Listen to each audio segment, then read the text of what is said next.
एक गांव में संपत कप्ता नाम के दो चोर रहते थे जो दूसरे गांव में जाकर चोरियां करते थे, लेकिन अपने गांव में बहुत शरीफ बनकर रहते। एक दिन वो घने पेड़ के नीचे आराम कर रहे थे कि तभी पालमपुर गांव के हरिया और बंसी उस पेड़ के पास आकर एक दूसरे से बातें करने लगे। अरे बंसी भैया, सुना है कल मुखिया जी की बेटी की बारात शहर से आ रही है, क्या तुम्हारे पास दावत आई है क्या? हाँ हाँ हरिया भैया, मेरे घर तो आई है, तुम्हारे घर पर आई है क्या? अरे कल खुद मुखिया जी मेरे घर पर आए थे और मुझे पूरे परिवार सहित दावत कहकर गए हैं। सुना है मुखिया जी अपनी बेटी की शादी बहुत धूमधाम से कर रहे हैं, कल 21 तरह के पकवान बनेंगे खाने में। मैंने भी कुछ ऐसा ही सुना है। हरिया भैया, मेरे तो मुंह में अभी से सोच सोच कर पानी आ रहा है। अरे मैं तो आज शाम से खाना ही नहीं खाऊंगा, ज्यादा भूख लगेगी तो पूरे 21 पकवान ही पेट भर कर खा लूंगा। हाँ।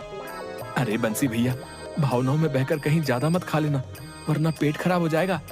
क्या फायदा पूरे 21 पकवान के स्वाद के चक्कर में तुम्हें 21 दिन भूखा रहना पड़े। बात तो तुम बिल्कुल सही कह रहे हो हरिया भैया।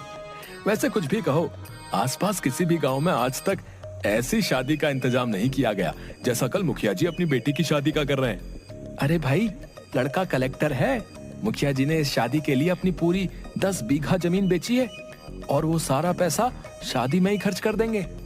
चलो हरिया भैया, अभी से तैयारियों में जुट जाते हैं। बंसी भैया, मुखिया जी के साफ साफ आदेश है कि समारोह में अच्छे और ढंग के कपड़े पहनकर आने हैं, नहीं तो उनकी नाक कट जाएगी। इसीलिए कल हम दोनों को अच्छे कपड़े पहनने हैं। सही कहा तुमने, मैंने तो पहले से ही शहर से अपने लिए एक कोट पैंट सिलवा लिया था। चलो अब चलते हैं। इतना कहकर वह दोनों वहां से चले गए। उनकी बात सुनकर संपत और कप्ता, जो कि पेड़ के पीछे उन दोनों की बातें चुपके चुपके से सुन रहे थे, उनकी आंखों में चमक आ गई। सुना कप्ता, पालमपुर गांव के मुखिया की बेटी की शादी कलेक्टर से हो रही है। इस गांव का नाम सुना सुना सा लगता है। अरे बेवकूफ, ये वही गांव है जहां पर कुछ महीनों पहले हमने जमींदार की बेटी के दहेज के आभूषण चुराए थे, जो शहर में बहुत महंगे बिके थे। याद आ गया, और तुमने उन पैसों में बेईमानी कर ली थी और मुझे मेरे हिस्से से कम पैसे दिए थे। याद आ गया। अबे मेहनत भी तो मैंने सबसे ज्यादा की थी, तूने क्या किया था? हैं? सिर्फ बारात में खड़े होकर अंग्रेजी में लोगों से बस हाय हेलो कर रहा था तू तो। तुम तो कुछ कर ही नहीं रहे थे, हैं? गांव की लड़कियों से नैन मटक्का कौन कर रहा था भाई? अगर मैं चेतावनी नहीं देता तो तुम उसी वक्त रंगे हाथों पकड़े जाते, और साथ में मैं भी। हाँ।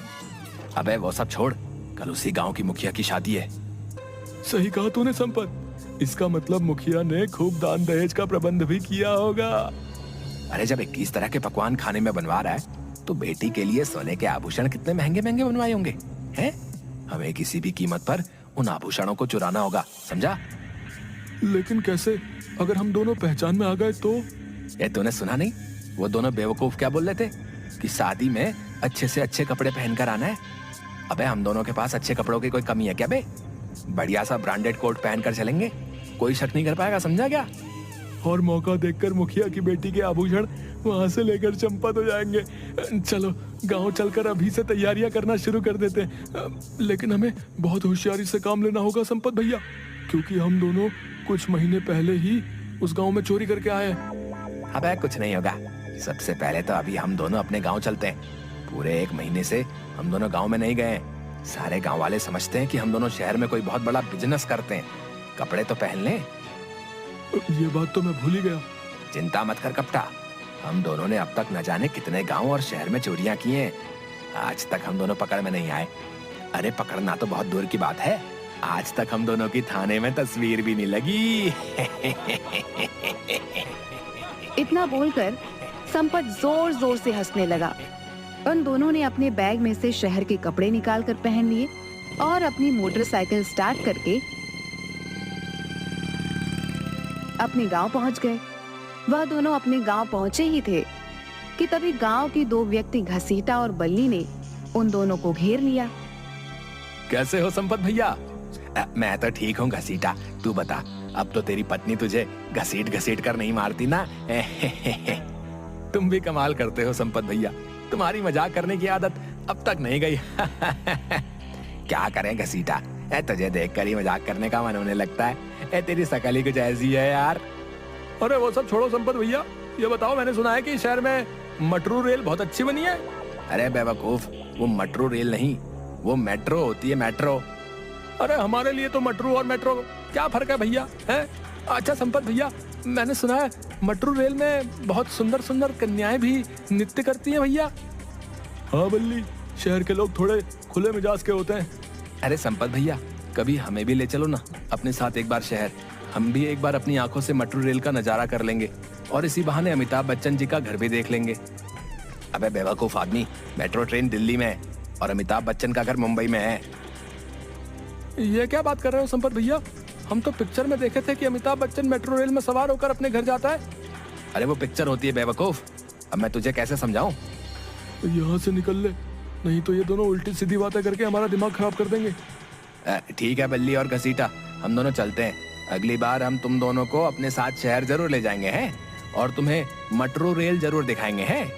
इतना कहकर संपत और कप्ता वहाँ से चले गए। कप्ता संपत के घर के नजदीक जाकर बोला, 1 घंटे बाद मैं आपको आपके घर पर बुलाने आ जाऊंगा, तैयार है ना? क्यों, तू घर के अंदर नहीं आएगा क्या? अबे मुझे पागल कुत्ते ने काटा है क्या जो मैं तेरे घर पर आऊंगा? तेरी पत्नी कम सीआईडी ज्यादा लगती है यार। जैसे ही तेरे घर के अंदर घुसता हूँ सवालों की बौछार शुरू कर देती है। मुझे तो समझ में नहीं आता संपत कि तू अपनी पत्नी को झेलता कैसे?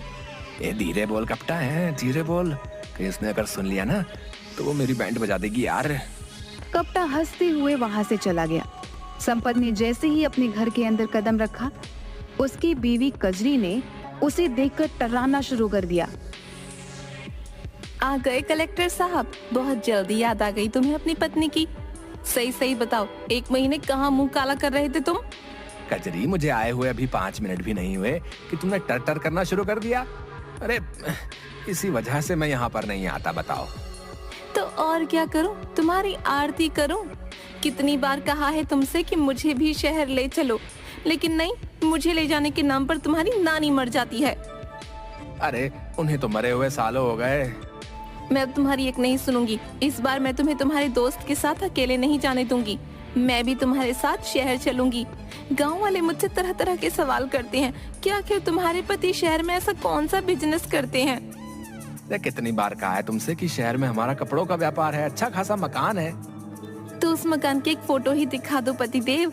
आज तक तुमने तो उसकी एक तस्वीर तक नहीं दिखाई। मुझे तो लगता है तुम जरूर कुछ उल्टा सीधा काम करते हो शहर जाकर। बकवास बंद कर खजरी, कुछ देर बाद मैं यहाँ से चला जाऊंगा।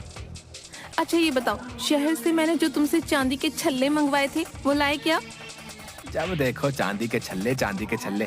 अरे पिछली बार ही तो तुझे लाकर दिए थे, वो कहाँ गए? वो सब मुझे नहीं मालूम, वो मुझसे खो गए। अब मुझे दूसरे चाहिए। मुझे क्या पागल समझ रखा है कजरी? हैं? सीधे सीधे ये क्यों नहीं कहती कि जो मैं शहर से तेरे लिए चांदी के छल्ले लाता हूँ तू वो अपने घर वालों को दे आती है? खबरदार जो अपनी जबान से मेरे घर वालों का नाम लिया। नहीं तो क्या कर लेगी तू? अभी और इसी वक्त अपने भाइयों को बुलवाकर तुम्हारा मुंह लाल करवा दूंगी। मत भूलो 6 भाई हैं। पिछली बार की मार याद है ना, कैसे उन्होंने तुम्हें मार मार कर तुम्हारा मुंह सुजा दिया था? मेरा दोस्त कप्ता बिल्कुल सही कहता है। पता नहीं मैं तेरे जैसी औरत को कैसे झेल रहा हूँ भाई।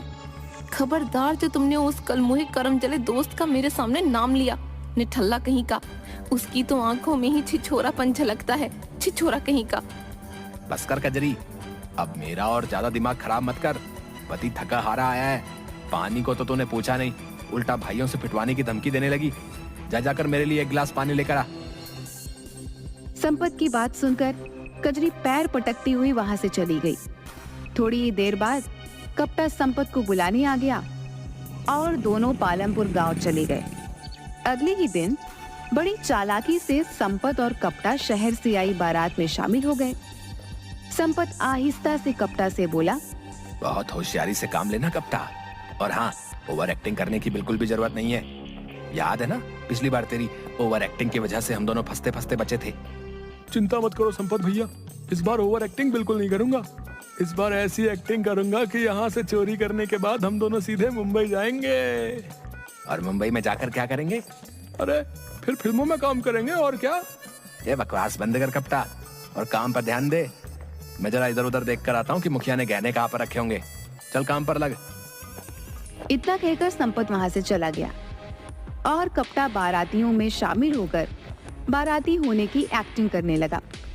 तभी वहां पर मुखिया बारातियों का हाथ जोड़कर स्वागत करने लगे, मगर जैसे ही मुखिया की नजर कपटा पर पड़ी, मुखिया कुछ सोचता हुआ बोला, आप तो इस गांव के नहीं लगते। अरे मैं भला इस गांव का कहाँ से लगूंगा, मैं तो बाराती हूँ। अब माफ कीजिएगा, एक पल के लिए मुझे ऐसा लगा जैसे मैंने आपको कहीं देखा है। जरूर देखा होगा, मेरी तस्वीरें अखबारों में छपती रहती हैं। वैसे क्या व्यापार करते हैं आप? मेरा कपड़ों का बहुत बड़ा व्यापार है और देश विदेश तक फैला हुआ है। प्रेस वाले, मीडिया वाले मेरी फैक्ट्री के बनाए हुए कपड़ों की तस्वीरें लेने आते रहते हैं और जबरदस्ती मेरे भी पीछे पड़ जाते हैं।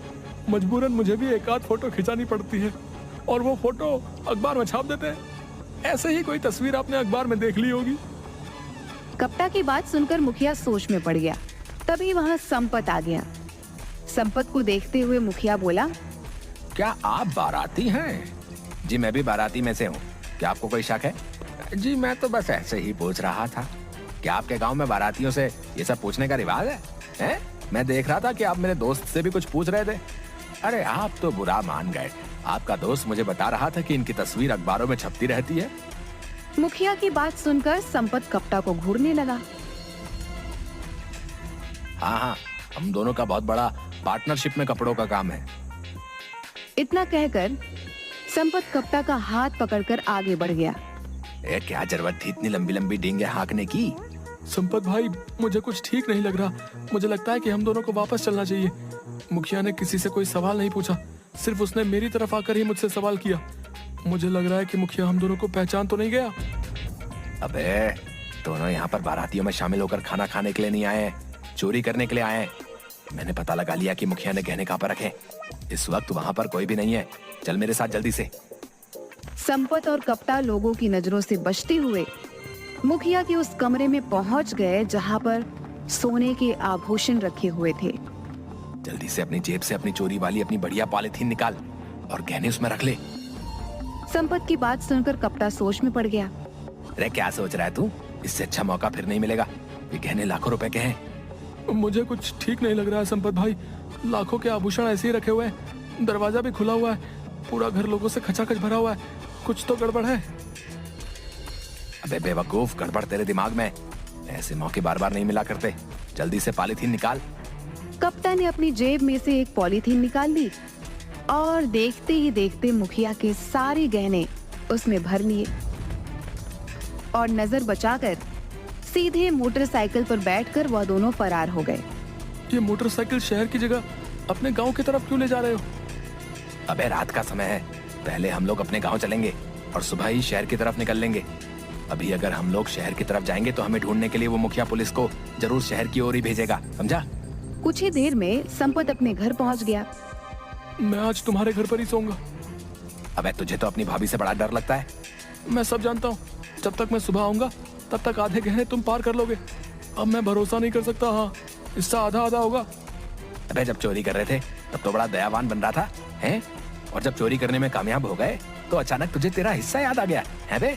तू कभी नहीं सुधरेगा। चल ठीक है, आजा चल। संपत की पत्नी कजरी जाग रही थी। संपत और कप्ता को देखते ही बोली,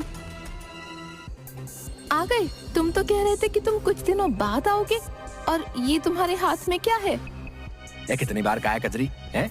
कि ज्यादा सवाल मत किया कर। हम दोनों सुबह ही यहाँ से चले जाएंगे। संपत ने इतना कहा ही था कि तभी पूरे गांव में पुलिस के सायरन की आवाज गूंज उठी। पुलिस के सायरन की आवाज सुनकर संपत और कप्ता दोनों बुरी तरीके से घबरा गए। अरे, पुलिस के सायरन की आवाज सुनकर तुम दोनों के चेहरे पर पसीना क्यों आ रहा है? तुम दोनों क्यों घबरा रहे हो? कजरी ने इतना बोला ही था कि तभी कुछ पुलिस वाले संपत के घर के अंदर घुस गए। उन पुलिस वालों के साथ लमपुर गांव का मुखिया भी था, जो संपत और कप्ता को गुस्से से देख रहा था। मुखिया ने इंस्पेक्टर की ओर देखकर कहा, गिरफ्तार कर लीजिए इन दोनों को। देखिए, इनके हाथ में जो पॉलिथीन है उसी में गहने हैं। आपको ये बताने की जरूरत नहीं है मुखिया जी। हमें तो इन दोनों की लोकेशन आधे घंटे पहले ही मिल गई थी। इतना कहकर इंस्पेक्टर ने संपत के हाथ से पॉलीथीन छीन ली और हथकड़ियां लगा दी। ये सब क्या है? लगता है तुम्हें अपने पति के कारनामों के बारे में नहीं मालूम। मेरे पति बहुत बड़े व्यापारी हैं, शहर में कपड़ों का व्यापार करते हैं। ये कोई कपड़ों का व्यापार नहीं करता, बल्कि ये और इसका साथी दोनों मिलकर चोरी करते हैं।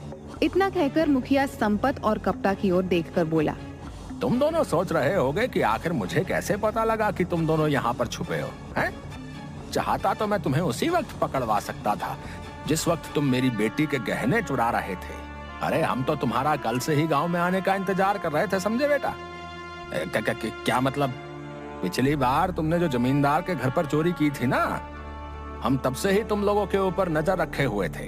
हाँ, हमें यकीन था कि तुम मेरी बेटी की शादी में जरूर आओगे, इसीलिए हमने गांव में आसपास सभी जगह ये खबर फैला दी थी कि मैं अपनी बेटी की शादी बहुत धूमधाम से कर रहा हूँ।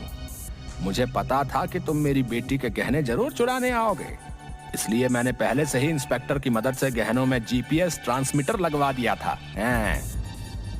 तुमने जैसे ही गहने चुराए हमें पता लग गया, लेकिन हम सब देखना चाहते थे कि आखिर तुम दोनों हो कौन और रहते कहाँ हो। हमें माफ कर दीजिए, हम आइंदा कभी चोरी नहीं करेंगे। वो तो तुम वैसे ही नहीं करोगे, क्योंकि जेल में तुम कोई चोरी कर ही नहीं पाओगे। इंस्पेक्टर ने संपत और कपटा को गिरफ्तार करके जेल में भेज दिया। अगले दिन संपत और कपटा की सारी हकीकत सारे गांव में पता चल गई कि वे दोनों शहर में बिजनेस नहीं